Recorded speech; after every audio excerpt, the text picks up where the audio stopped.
Coach Zach here with Professor Mike. Now we're going to go over the second part of our stand-up series, where our self-defense, where now Professor Mike has both my hands trapped and he's over me. So as he's over me, remember, I got to make sure I have a good base as well. If I'm standing straight up, it's going to be very easy for him just to lift and dump me, trip me, whatever he needs to do.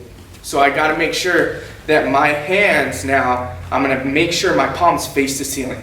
As my palms face the ceiling, I want to make sure I have a good base. I make sure my feet are wide, I'm sitting low, and I have a good base, so it's going to be harder for me to move.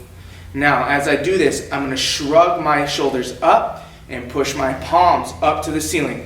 As I do that, I squat. As I squat, I make sure my left hand comes over the wrist. I make sure my right hand follows, and I pull this hand into my chest. As I pull it into my chest, I have a good grip and good pressure. This is going to protect me against any chokes or say offense that he has behind me to try to choke me or get me where he wants. As I do this, I'm going to take a looping step with my left foot.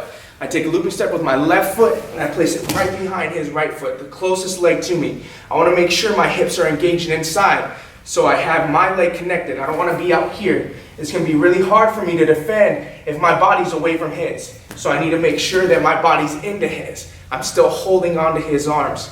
I hold on to his arm, I place it into my chest. Left hand is going to let go.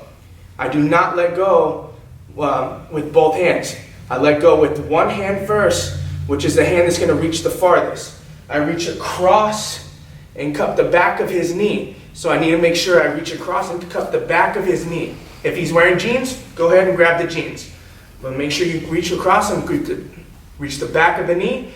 Right hand is now going to let go, and I'm going to underhook basically the near side knee. As I underhook the near side knee, I'm going to squat and I'm going to face to my left. As I face to my left and then squat, I end up dropping Professor Mike.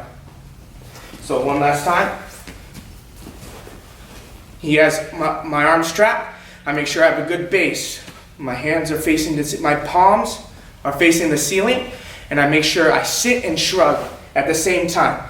Left hand is going to reach for the wrist. Right hand reaches right above my other hand on the forearm. I pull his arm into my chest.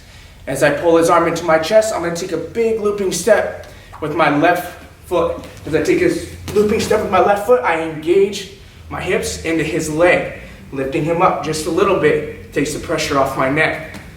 As I do this, my left hand is going to let go.